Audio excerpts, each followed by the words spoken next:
Good morning সবাইকে। Hello বন্ধুরা, সবাই কেমন আছো? আশা করি সবাই ভালো আছো। আমিও খুব ভালো আছি। তো সকাল সকাল ভিডিও নিয়ে চলে এসেছি আমার তান পাপার সাথে, আহার পাপার সাথে। তো তারা ঘুমাইছিল। আর সবথেকে বড় কথা, আমি একটা কথা বলবো, আমি এই ভিডিওতে খুব একটা মানে ভালো বলতে কি, অনেকেই খেয়েছি দিয়েছি এইভাবে না, অনেকেই কথা বলে, বাট আমি না এইভাবে বলতে পারি না। তো আমি যেভাবে কথা বলি, তো আমি সেভাবেই কথা বলবো, ঠিক আছে? তো দেখতে পাচ্ছ, আমি এবার তানকে রেডি করাবো। আগে ওর কিছু কাপড় ছিল, সেগুলো আমি গুছিয়ে নিচ্ছি। প্রচুর কাপড় ওর, আর ওকে নিয়ে তো কোনো কাজই করা যায় না। দেখতেই পাচ্ছ, এক হাতে আমি ওকে নিচ্ছি আর এক হাতে কাজ করছি, এভাবেই আমার সারাদিন চলে যায়। তো ওরই কিছু ভিডিও দেখানোর জন্য আজকে আমরা ভিডিওটা করছি। তো তান এত ব্যস্ত খেলতে, দেখতেই পাচ্ছ, ও আবার আমার কোলে আসার জন্য ব্যস্ত হয়ে গেছে। কেন কি, আমার হাতে ক্যামেরাটা তো বারবার আমার কাছে আসতে যাচ্ছে। তো ওকে খাওয়ানোর সময় এত জেদ, ওর খাওয়ার সময় হয়ে গেছিলো, একটু যদি 19-20 হয় তো ওর জেদ আর কে দেখবে।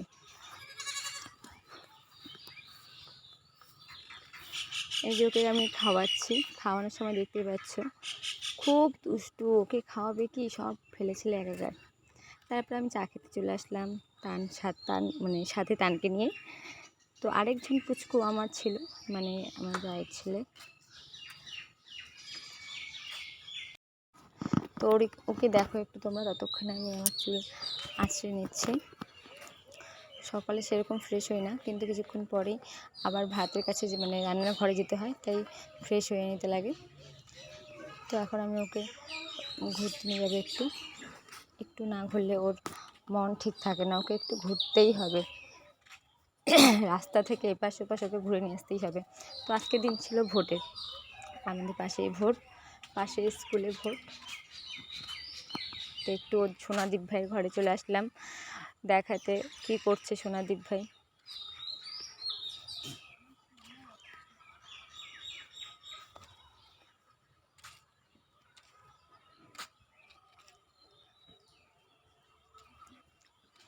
তো এবার ওকে আমি রেডি করিয়ে দেবো, ওর জেঠু ওকে বাইরে নিয়ে যাবে।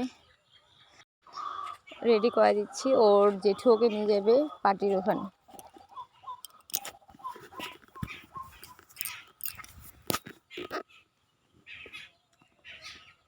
তো দেখো, ও তো সহজে রেডি হয় না, কান্নাকাটি করে হুলস্থুল বাঁধা দেয়।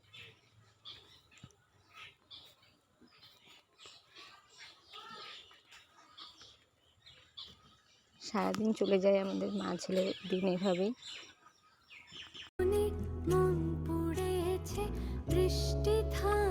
তো দেখো তোমরা ওকে, আমার ভিতর ঘরে কোন গোপনে মন পড়েছে বৃষ্টি থামার পরে, আমার ভিতর ঘরে নয়ন কালো মেঘ। তো এবার রেডি হওয়া হয়ে গেছে, এবার তাই ফাইনালি যাবে ওর জেঠুর কাছে। তো ওকে আমি দিয়ে আসতে গেলাম, ক্যামেরাটাকে সাইডে রেখে।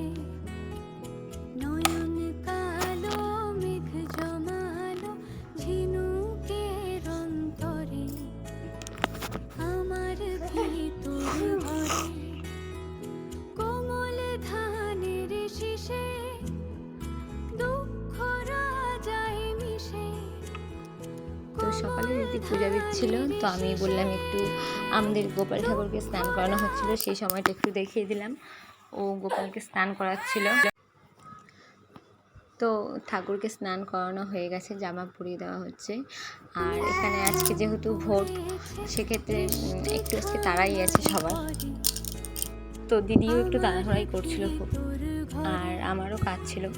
এদিকে রান্নাটা আমি বসিয়ে দিয়েছিলাম। তো রান্নাটা আমি ভিডিও শ্যুট নিতে পারিনি। তো শাশুড়ি মা একটু হেল্প করছিল রান্নার জন্য। আর তখন রান্না করতে গিয়ে দেখে কাঁচা লঙ্কা নেই, তো আমাকে বললো কাঁচা লঙ্কা নিয়ে এসো। আর আমি অমনি চলে আসলাম লঙ্কা খেতে, লঙ্কা তুলতে। তো তোমরা দেখো লঙ্কাগুলো সাইজে ভালোই বড় হয়েছিল। এখনও লঙ্কার সিজন মানে লঙ্কা তোলার সিজনটা আসেনি, সেক্ষেত্রে তাই গাছের মধ্যে এখনও রয়ে গেছে।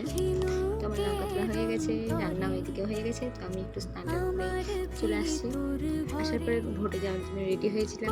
তো প্রথমে যে শাড়িটা পরেছিলাম ঠিক ভালো লাগছিল না, তো আবার নেক্সট টাইম চেঞ্জ করে অন্য শাড়িটা পরে নিলাম।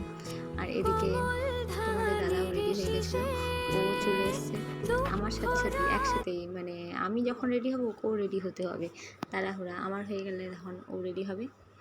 তো এবার ও বললো যে চলো একসাথেই যাই, যেহেতু যাচ্ছি ভোটে। তাই বললাম ঠিক আছে চলো।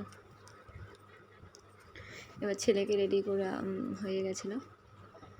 এবার ও এদিকে রেডি হয়ে গেছিলো। তো ও মানে মানে ও বুঝতে পারেনি যে আমি ভিডিওটা করে নিয়েছি, ঠিক আছে। তো ও আমাকে বলছে যে তুমি যদি দেখাও এই ভিডিওতে আমি আছি, তো আমি কিন্তু ভিডিও বন্ধ করে দেবো।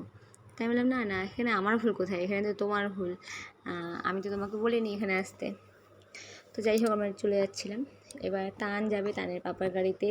ও খুব বায়না করছিল। আর এদিকে তো আমার সাথেও থাকছিলই না, মানে আমার কাছে ও এখন থাকে না সত্যি কথা বলতে, ওর পাপাকে লেগে কেন। আর আমি একটুতেই ওকে দিয়ে দিই 2 ঘা, তার জন্য।